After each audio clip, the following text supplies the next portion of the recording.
When you think of the World Economic Forum, chances are your mind takes you here, to Davos.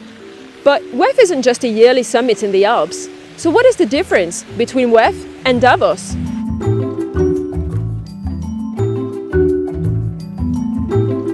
The World Economic Forum is famous for its annual week-long meeting in Davos, Switzerland, so much so that WEF and Davos have pretty much become synonymous. The Alpine resort town normally plays host to skiing and hiking enthusiasts, but for 1 week a year, WEF invites business leaders, billionaires, heads of state, royalty, academics, journalists and celebrities to gather 5,000 feet above sea level to address the globe's most pressing challenges.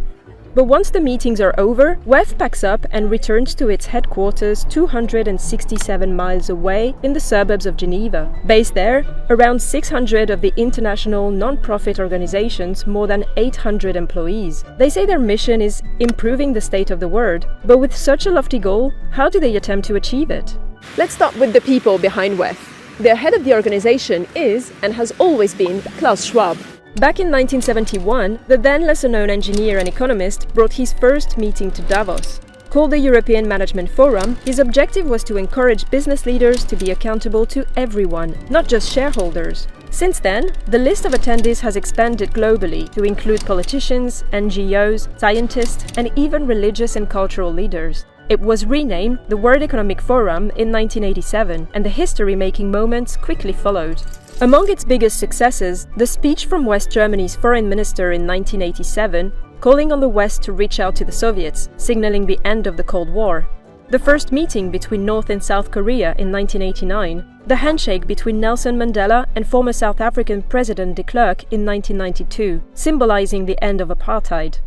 In 2003, Schwab left his post as a professor at the University of Geneva to focus full-time on building the forum into a recognized international organization. It worked. The forum grew from 450 participants in 1971 to more than 2,700 guests in 2023.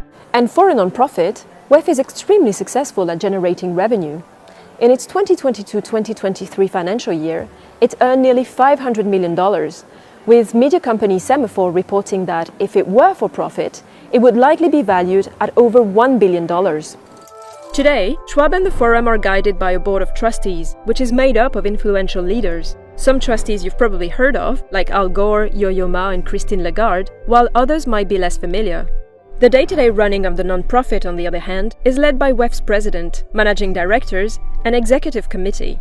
With offices in major cities around the world, WEF coordinates several regional meetings and summits, focusing on everything from jobs and AI to the climate crisis.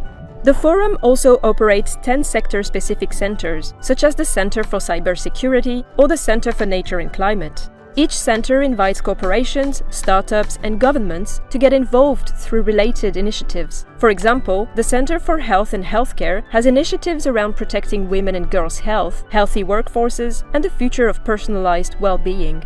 WEF also has sister organizations, many of which focus on young people and how they can foster social change in their communities. The Global Shaper community, for example, has 15,000 young members in 150 countries.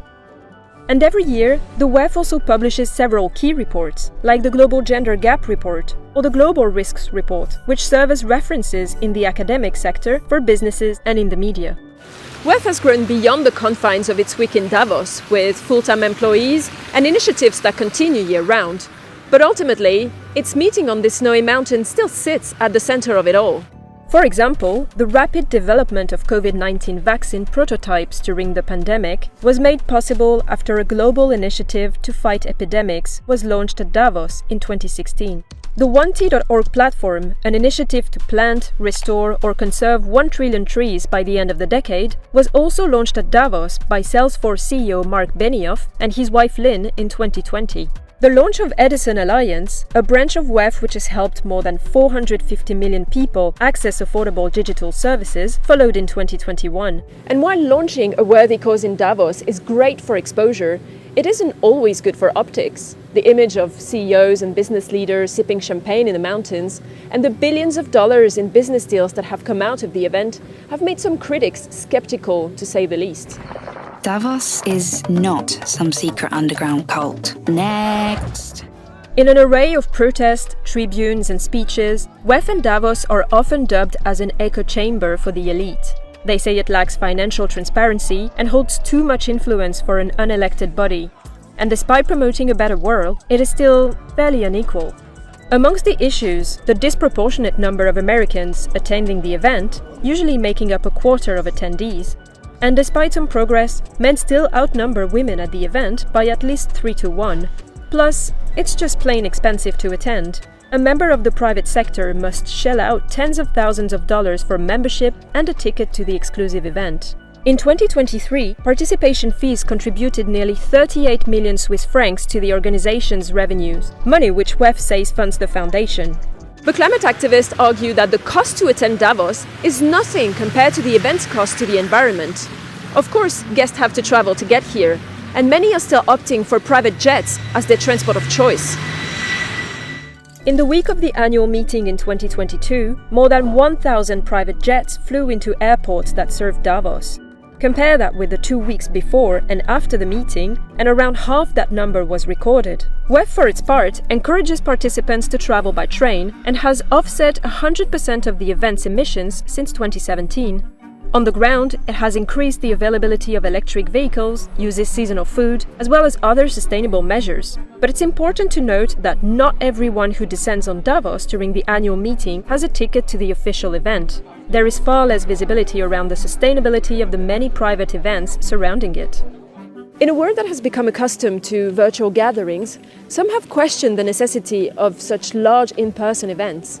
But WEF argues that the best progress happens when you bring people together. After all, that's what makes Davos, Davos.